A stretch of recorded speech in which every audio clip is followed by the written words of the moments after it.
नमस्कार मित्रांनो, स्वागत आहे तुमचं आपल्या भयानक कथा मालिकेत.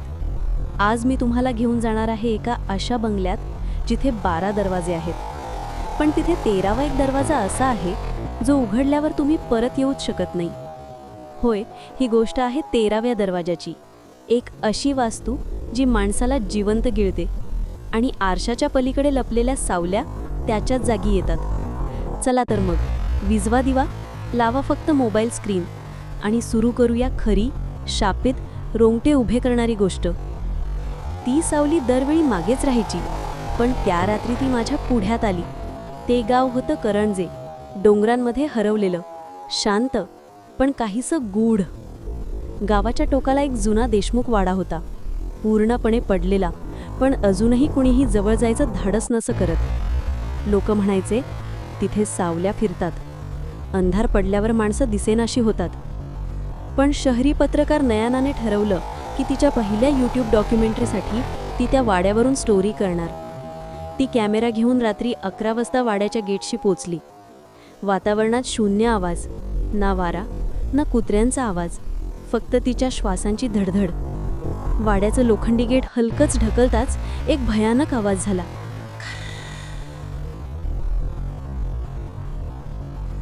आत पाऊल टाकल्याबरोबर नयना एकदम थबकली.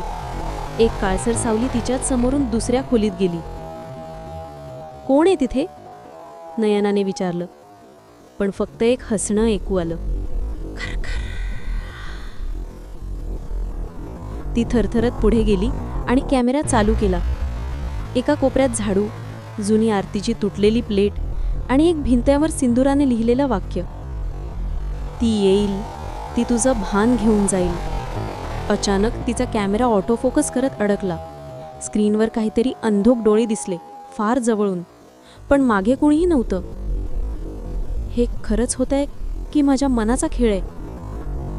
नयना अजून खोल जात गेली आणि तिथे तिला एक खोल खड्डा दिसला, जणू कोणीतरी ताजं खणलंय. तिनं हातातली टॉर्च त्या खड्ड्यात टाकली आणि तिच्या डोळ्यासमोर एका माणसाचं अर्धवट कुजलेलं डोकं दिसलं, उघड्या डोळ्यांनी तिच्याकडे बघत. ती किंचाळत मागे पळाली, पण वाड्याचे दरवाजे आपोआप बंद झाले. मोबाईल नेटवर्क बंद, GPS गायब आणि हवेत एक विचित्र कुबट वास भरलेला. तिच्या मागे त्या सावलीचे पायांचे आवाज, पण ती सावली जमिनीवर नव्हती, ती हवेतून चालत होती. कुठून तरी एक आवाज, तू माझं नाव घेतलंस, आता तुझं नाव माझ्या विहिरीत कोरलं जाईल. पुढे नयनाला काय दिसेल त्या विहिरीत? ती सावली कोण होती? एक आत्मा की तिचंच दुसरं रूप? तिचा कॅमेरा शेवटी काय कैद करतो? त्या घरात 12 दरवाजे होते, पण मला 13वा सापडला आणि तिथून मी परतच आलो नाही. सौरभ एक वास्तुविशारद होता. पुण्यातून तो एका जुन्या विकायला उभ्या असलेल्या बंगल्याचं निरीक्षण करायला लोणावळ्याला गेला. त्या बंगल्याचं नाव होतं रामेश्वरी निवास, पण गावकरी त्याला म्हणायचे शेवटचं घर. इथे काहीतरी विचित्र आहे, एक म्हातारा शेजारी म्हणाला. बंगला विकायला नाही, जिवंत गिराहिकाला गिळायला उभा आहे तो. सौरभने हसून दुर्लक्ष केलं. तो आत गेला. बंगला जुना होता, पण मजबूत. खोलीच्या आत 12 दरवाजे होते, प्रत्येक एकाच ओळीत, अगदी मांडणीसारखे. त्याने एक एक करून दरवाजे उघडून पाहिले. सगळं सामान्य वाटलं, पण अचानक एका भिंतीच्या कोपऱ्यात एका आरशामागे त्याला दिसला एक लपलेला दरवाजा, 13वा. त्याने दरवाजा उघडताच एकदम काळोख त्याच्यावर आदळला. तो आत पाऊल टाकणार इतक्यात त्याच्या मोबाईलवर एक मेसेज आला, don't enter, you are being watched. सौरभने मागे वळून पाहिलं, कुणीच नव्हतं. तो गोंधळला, पण उत्सुकता अधिक होती. त्याने तो दरवाजा ढकलून उघडला आणि आत पाऊल टाकलं. आतलं दृश्य भयानक होतं. भिंतींवर रक्ताच्या ओल्या ओल्या रेघा आणि मध्यभागी एक पिंजऱ्यात अडकलेला आरसा. आरशात त्याने स्वतःला पाहिलं, पण तो स्वतः नव्हता. आरशातला चेहरा हसत होता आणि तो हळूहळू त्याच्याच अंगात यायला लागला. तो दरवाजा बंद करायला गेला, पण दरवाजा गायब झाला होता. आता तो 13व्या खोलीत अडकलेला होता आणि एक आवाज त्याला म्हणत होतं, इथे येणारा माणूस बाहेर जात नाही, कारण एक वेळेस आत आलेला तसाच नवीन शिकार बनतो. त्याचं शरीर थरथरतं, पण आवाज तोच, तुला तुझंच रूप आता खायला येईल, कारण तू आरशाच्या पलीकडे गेलास. पुढे सौरभ त्या खोरीतून बाहेर येईल का? त्याला कोणी मदत करेल का? की त्याचा आत्मा त्या 13व्या दरवाजात अडकून राहील? आणि पुढचा माणूस कोण असेल जो 13वा दरवाजा उघडेल? सौरभचा मेंदू झपाट्याने फिरत होता. त्याने आरशाच्या पिंजऱ्यात डोकावलं. तिथे एक लहान मुलगी दिसली. चेहरा रक्ताने माखलेला, पण डोळ्यात विनवणी होती. मला इथून सोड ना, मी आत अडकले आहे 1975 पासून. सौरभ घाबरला, पण त्याने विचारलं, तू कोण? ती म्हणाली, मी इथे राहणाऱ्या मालकाची मुलगी आहे, पण बाबांनी माझा बळी दिला आणि आता माझा आत्मा 13व्या दरवाजात कैद आहे. सौरभने तिची मुक्तता करायचा निर्णय घेतला.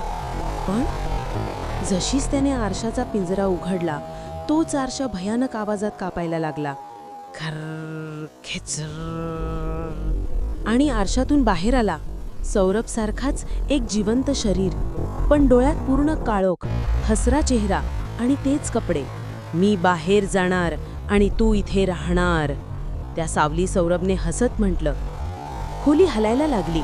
पाऱ्याखालची जमीन उघडायला लागली. त्या मुलीचा आवाज, तो बाहेर गेला तर लोक मरणार, तूच थांबवू शकतोस. सौरभने पिंजऱ्यातून लोहाचा तुकडा उचलला आणि आरशावर फेकला. आरसा फोडला गेला आणि त्या क्षणी बंगल्यात भूकंपासारखा आवाज झाला.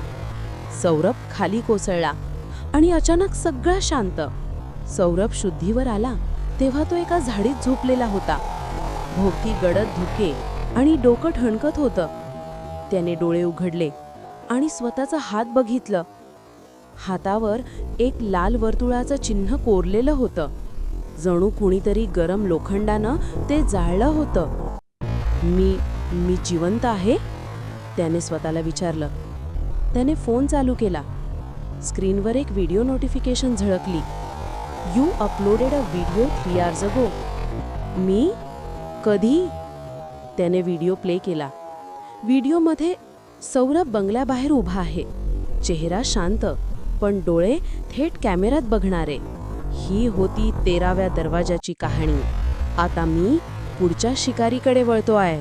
तुमच्याच गावातला बंगला आहे का विक्रीसाठी? कमेंट करा आणि सावध रहा. व्हिडिओ संपतो. स्क्रीन ब्लँक होते, पण शेवटी फक्त एक वाक्य, आरशात तुम्ही तुमचं खरं रूप पाहिलंय का? सौरभ थरथरत उठतो. तो त्या बंगल्याकडे परत जातो, पण गावकरी सांगतात, असा कोणताही बंगला नाही इथे, आणि रामेश्वरी निवास 1982 सालीच जळून खाक झालाय. पण मी आत होतो, मी तिथे सापडलो. सौरभ जोर जोरात ओरडतो. गावकरी त्याला वेड्यात काढतात आणि हुसकावून लावतात. तो शहरात परत येतो, पण आरशात स्वतःकडे बघताना त्याच्या पाठीमागे तीच सावली उभी असते, डोकं वाकवलेलं, हसत. तू बाहेर आलास, पण मी तुझ्या आत राहिले. शहरात परतल्यानंतर सौरभने त्याचं यूट्यूब चॅनल पुन्हा सुरू केलं, पण आता त्याच्या आवाजात एक विचित्र शांतता आणि थंडी होती. मित्रांनो, आज मी एका नवीन जागेवर चाललोय, जिथे तुमच्यासारखा कोणीतरी आत गेलाय आणि परत आलाच नाही. तो व्हिडिओ पोस्ट करतो. त्यानंतर त्या भागातल्या एका कुटुंबाचा मुलगा आदित्य हा गायब होतो. त्याच्या फोनवर शेवटचा मेसेज होता, let me show you the 13th door. एक महिला पत्रकार वर्षा भालेराव हिने ही प्रकरणं तपासत होती. तिला सौरभच्या सर्व जुने व्हिडिओ डिस्टर्बिंगली रिअल टाइम प्रेडिक्शन्स वाटत होते. ती त्याला भेटायला गेली, पण सौरभच्या डोळ्यात माणसाची प्रकाशरेखाच नव्हती. तो फक्त बोलला, वर्षा, तू खरं जाणून घ्यायचं का? मग चल, मी तुला 13वा दरवाजा दाखवतो. वर्षा घाबरली.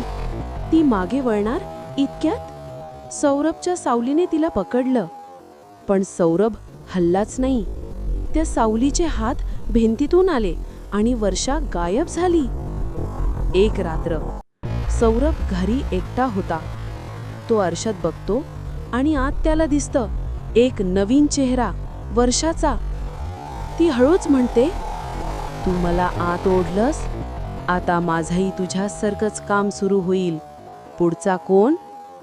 त्याच वेळी त्याच्या मोबाईलवर एक मेसेज टिंगतो. नमस्कार सौरभ सर, माझा बंगला विक्रीसाठी आहे, पण खूप आवाज येतात. तुम्ही पाहायला याल का? सौरभ हलकसं हसतो. उत्तर देतो, हो. आणि तुम्हाला एक दरवाजा जास्त सापडला तर उघडू नका. सौरभचा चॅनल आता व्हायरल झाला होता. त्याचे व्हिडिओ शेकडो लोक बघू लागले आणि कमेंट्समध्ये लोक लिहू लागले, सर, काल रात्री तुमचा व्हिडिओ बघितला, पण सकाळी आरशात माझं प्रतिबिंब दिसेना. मी एकटा राहतो, पण माझ्या बेडरूममध्ये सावली वळते आहे. आणि मग एक व्हिडिओ लाईव्ह जातो, live from the 13th door. तो सौरभ पोस्ट करतो नाही, पण प्लॅटफॉर्मवर आपोआप जातो. लाईव्ह व्हिडिओमध्ये एका खोलीत एक तरुण मुलगी रडते आहे. तिच्या मागे आरशात तिचं प्रतिबिंब थांबलेलं, पण ती हलते. तिच्या आरशातला चेहरा हसतो आणि पाठीमागून तिचं गळा तुटतो. स्क्रीन ब्लॅक होते, पण शेवटी लिहिलेलं दिसतं, tag your friend who should open the 13th door next. Varsha आता पूर्ण सावली झाली आहे. सौरभच्या बरोबरीने तीही नवीन 13व्या दरवाजाचे रक्षक बनली आहे. ते दोघं इंटरनेट, कॅमेरे आणि आरसे सगळ्यातून फिरत आहेत. सौरभच्या घरातला आरसा आता जिवंत आहे. तो हलतो, हालचाल करतो. एक दिवस तो स्वतः सकट फुटतो आणि त्यातून सौरभचं जुनं खरं शरीर बाहेर पडतं. पण त्याचं तोंड शिवलेलं आहे. डोळ्यातून फक्त एकच विनंती, please don't watch him anymore. आता 13वा दरवाजा केवळ लोणावळ्याच्या बंगल्यात नाही, तो तुमच्या फोनवर, तुमच्या स्क्रीनवर आणि कदाचित तुमच्या खोलीच्या आरशातही उघडला जाऊ शकतो. तुम्ही ही स्टोरी वाचताय म्हणजे दरवाजाची चाहूल आधीच लागलीये. सौरभचा लाईव्ह व्हिडिओ आता डार्क वेबपर्यंत पोहोचलेला होता. हजारो लोकांनी तो बघितला आणि अनेक घरांत त्या रात्री आरसे आपोआप फुटले. एक कॉलेज मुलगा, अर्जुन, त्याच्या फोनवर सौरभचा व्हिडिओ बघत होता. रात्री 1 वाजता 13 मिनिटांनी व्हिडिओ थांबला. स्क्रीनवर फक्त एक वाक्य, तू बघितलंस, आता तुझी सावली आपली नसेल. तो खवळून उठला. बेडरूममधल्या आरशात बघितलं. तिथं एक चेहरा हसत होता, पण त्याचा नव्हता. सौरभ आणि वर्षा आता वेगवेगळ्या नावांनी काम करत होते. कोणी यूट्यूबर, कोणी रिअल्टर, कोणी थेट देवाचं नाव घेणारे भोंदू. पण एक गोष्ट सारखी, ते जिथं जात तिथं एक अदृश्य दरवाजा उघडायचा. एकदा तो दरवाजा उघडला की लोक आरशातून नाहीशे व्हायचे. फोनमध्ये एक अनइन्स्टॉल न होणारं ॲप दिसायचं, 13th डोर, आणि त्या ॲपमध्ये फक्त एक नोंद, तू आता पुढचा गार्डियन आहेस. सौरभचा शेवटचा व्हिडिओ आता तुमच्या स्क्रीनवर लोड होतोय. तो शांतपणे बघतोय, जणू तुला ओळखतो. नमस्कार. जर तू अजूनही बघतो आहेस, तर माझं काम इथंच पूर्ण झालंय. कारण पुढचा दरवाजा आता तुझ्या स्क्रीनवरच उघडतोय. आरशात बघ, आता तुझी सावली हालते की तू? आणि तो हसतो. पाठीमागून वर्षा येते, एक आरसा हातात घेते. तो आरसा कॅमेऱ्याकडे वळवते आणि आता त्या आरशात तू दिसतोस. तुमचा मोबाईल हँग होतोय, कधीकधी स्क्रीन आपोआप डगमगते. आरशात तुम्हाला हलकं हसणं दिसतं, पण चेहरा नीट आठवत नाही.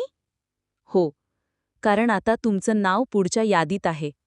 सौरभ आणि वर्षांनी 13 लोकांची निवड केली आहे, जे दरवाजा उघडतील आणि मग स्वतःच गार्डियन बनतील.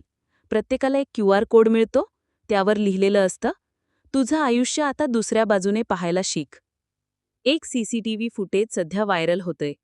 एक तरुण मुलगा रात्री आरशात बघतोय आणि अचानक आरशाच्या आत त्याला ओढलं जातं. स्क्रीन ब्लॅक होते. त्या CCTV फाईलचं नाव काय आहे माहितीये? You watched it .mp4. एका वेब डेव्हलपरने क्युरिओसिटीमधून 13th डोर ॲपचं कोड रिव्हर्स इंजिनियर केलं. त्याला दिसलं, ॲप फक्त एक पॉवरफुल ऑडिओ फाईल वापरतं. फाईलचं नाव होतं mind_soulswap.wave. त्याने हेडफोन्स लावले आणि ऐकायला सुरुवात केली. सुरुवातीला फक्त सुनसान श्वास, मग एक बारीक मुलीचा आवाज. Are you listening? Good. Because now I can use your voice and you'll scream only from inside now. दुसऱ्याच दिवशी तू वेब डेव्हलपर पूर्ण शांत, डोळ्यात भावशून्यता घेऊन लोकांना सांगतो, 13वा दरवाजा खरं तर एक फाईल आहे जी तुमचं आतलंच माणूस बाहेर काढून तुम्हाला फक्त शरीरात ठेवून सोडते. 1 वर्षाने एक हॉटेलमध्ये CCTVवर सौरभ दिसला.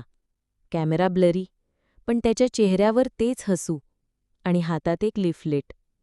13th door, haunted homes for sale. तो रिसेप्शनवर येतो आणि फक्त म्हणतो, हे घर कोण घेणार? जरा आरशात बघा आधी. आपलंच प्रतिबिंब ओळखता येतंय का? रिसेप्शनिस्ट गायब, सौरभ गायब. फक्त त्याचे बोटांचे लालसर ठसे दरवाजावर. कथा जिथून सुरू झाली त्या वाड्यात एक नवीन जोडपं राहते. संध्याकाळी त्यांच्या घरातल्या आरशात एक मुलगा बघतोय. तेवढ्यात त्याच्या मागे एक सावली दिसते. तो विचारतो, आई, तू आहेस का? आई उत्तरतच नाही.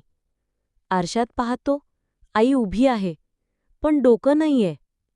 कॅमेरा फ्रीज होतो, स्क्रीन काळी होते आणि शेवटी एकच हसणारा आवाज, थँक्स फॉर वॉचिंग. नाव I am watching you too. आरशात बघायला विसरू नकोस. तुझं खरं रूप तिथंच आहे. 13 वेगवेगळ्या देशांमध्ये 13 लोक एकाच वेळी गायब होतात.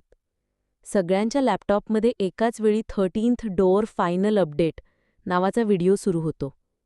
त्या व्हिडिओत सौरभ आणि वर्षा एकमेकांशी बोलतायत. आता वेळ झालीये शेवटचा दरवाजा उघडण्याची. हो, जो उघडला की फक्त आत्मे राहतात, शरीर नाहीत. कॅमेरा फिरतो आणि प्रेक्षकांना फक्त तुमचंच चेहरा दिसतं. तुम्ही उठता. सगळं सामान्य आहे. मात्र एक गोष्ट विचित्र. आरशात तुमचं प्रतिबिंब काही सेकंद उशिरा हलतं. मग एक रात्री तुम्हाला स्वप्नात सौरभ दिसतो. तो म्हणतो, अरेखाटलेले लोक कधीच नाहीशी होत नाहीत. ते फक्त दरवाजाच्या पलीकडे बदलतात. तुम्ही घामाने भिजून उठता. फोन स्क्रीनवर अनलॉक न होणारा video. You are next. See you soon. आता 13वे दरवाजे पूर्ण झालेत. 14वा दरवाजा निर्माण होतोय. तो डिजिटल नाही, तो मानसिक आहे. प्रत्येकजण जो ही कथा ऐकतो त्याच्या मनात तो दरवाजा थोडा थोडा उघडू लागतो. झोपेत आवाज ऐकतोस. तुझं प्रतिबिंब हलकंसं वेगळं वाटतं. मोबाईल आपोआप ऑन होतो. तुझ्यातच 14वा दरवाजा निर्माण झालाय. आता कोणीतरी तुझा मागे उभा आहे, पण आरशात फक्त तू आहेस. सौरभने बंगल्याच्या 13व्या दरवाजापुढे उभं राहून खोल श्वास घेतला. आत जाणं कठीण होतं, पण बाहेर जाणं अजून कठीण होतं हे त्याला माहीत होतं. त्याने दरवाजा उघडला आणि आत पाऊल टाकलं. आतला अंधार आणि थंडी त्याला मस्तकात दणकावून गेले. आरशामागची सावली हळूच पुढे आली आणि सौरभला त्याच्या आतल्या एक कोणऱ्यात नेलं. तिथेच त्याला त्या आवाजाची आठवण झाली. एकदा दरवाजा उघडलात की परत बंद होत नाही. आणि आतल्या सावलीचं राज्य सुरू होतं. तू थरथरत पुढे गेलो, पण त्याला जाणवत होतं की तू आता वेगळा आहे. त्याचं मन आणि शरीर वेगळं झालं होतं. दरवाजा बंद झाला. त्याच्या मागे कोणी नाही, पण आत एक नवीन सावली उभी राहिली होती, ज्याला पुढचा शिकार शोधायचा होता. आणि लक्षात ठेव, जेव्हा तुझ्या आरशात तुझं प्रतिबिंब तुझ्या हालचालींचा माग करत नाही, तेव्हा समज की ते प्रतिबिंब खरं तुझं नाही आणि तो आत उभा आहे, तुझ्याच जागी. 13वा दरवाजा उघडला की तो परत बंद होत नाही. आणि आता तो दरवाजा तुझ्या मनात आहे, तुझ्या आत्म्यात आहे, तुझ्या जगण्यात आहे. त्यामुळे जर कधी झोपताना वाटलीस कोणीतरी तुला बघत आहे, तर ते फक्त तुझं छायाचित्र नाही, तर ते तुझं अनंती शाप आहे. ही कथा इथे संपली.